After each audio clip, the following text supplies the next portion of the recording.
চলে এসেছি 27 জুনের রাশিফল নিয়ে। যে যোগটা চলছে সেই যোগটা হচ্ছে প্রীতি যোগ।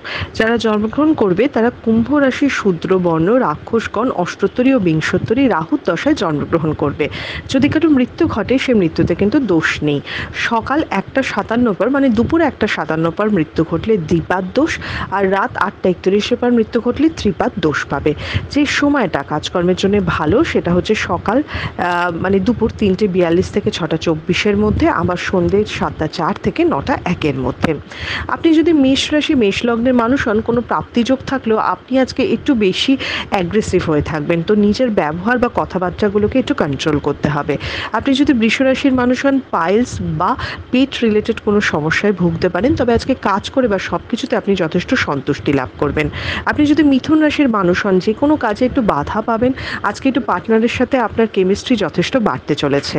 আপনি যদি কর্কট রাশির মানুষ হন, আজকে খুব উত্তেজিত হয়ে থাকবেন, সব ব্যাপারে উৎসাহিত থাকবেন এবং যে কোনো কিছুতে আপনি বাধা কাটাতে পারবেন। আপনি যদি সিংহ রাশির মানুষ হন, আজকে যে কোনো ইনভেস্টমেন্ট আপনার জন্য ভালো নয়, ব্যবসার জায়গা কিন্তু একটু মন্দা যেতে পারে। আপনি যদি কন্যা রাশির মানুষ হন, যারা আর্টিস্টিক লাইনে রয়েছেন তাদের জন্য ভীষণ ভালো, কিন্তু যারা চাকুরিজীবী আছেন তাদের কিন্তু একটু ঝামেলা হতে পারে। আপনি যদি তুলা রাশির মানুষ হন, সাংসারিক চিন্তা বাড়তে চলেছে, একটু একা একা নিজেকে মনে হবে সব কিছু আপনি ম্যানেজ করে আজকে নাই উঠতে পারেন। আপনি যদি বৃশ্চিক রাশির মানুষ হন, কোনো কিছু নিয়ে টেনশন বা একটু ভয় পেতে পারেন এবং কারোর সাথে কথা কাটাকাটির জন্য লোকের একটু বাজে নজরে আপনি পড়তে পারেন, তাই একটু নিজের মেজাজটাকে শান্ত রাখতে হবে।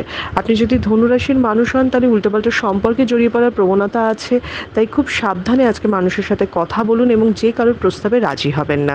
আপনি যদি মকর রাশির মানুষ হন, ইগো বা হামবড়াই ভাব আপনার ক্ষতির কারণ হবে, অকারণ আপনি অপমানিতও কিন্তু হতে পারেন, তাই একটু বিনয়ীভাবে আজকে চলার চেষ্টা করুন। কুম্ভ রাশি নিজে কি চাইছেন সেটা নিয়ে আগে ক্ল্যারিটি রাখুন এবং সেই হিসাবেই আপনার কাজে সিদ্ধি লাভ হবে, নইলে আপনি কনফিউজ থাকছেন। আপনি যদি মীন রাশির মানুষ হন, আর্থিক ক্ষতি দেখাচ্ছে, ব্যয় বাড়তে চলেছে, তাই বুঝে শুনে আজকে যে কোনো ইনভেস্টমেন্ট করতে হবে। এটা ছিল মেষ থেকে মীন রাশির একটা ওভারঅল রাশিফল। আপনাদের দিনটা শুভ হোক।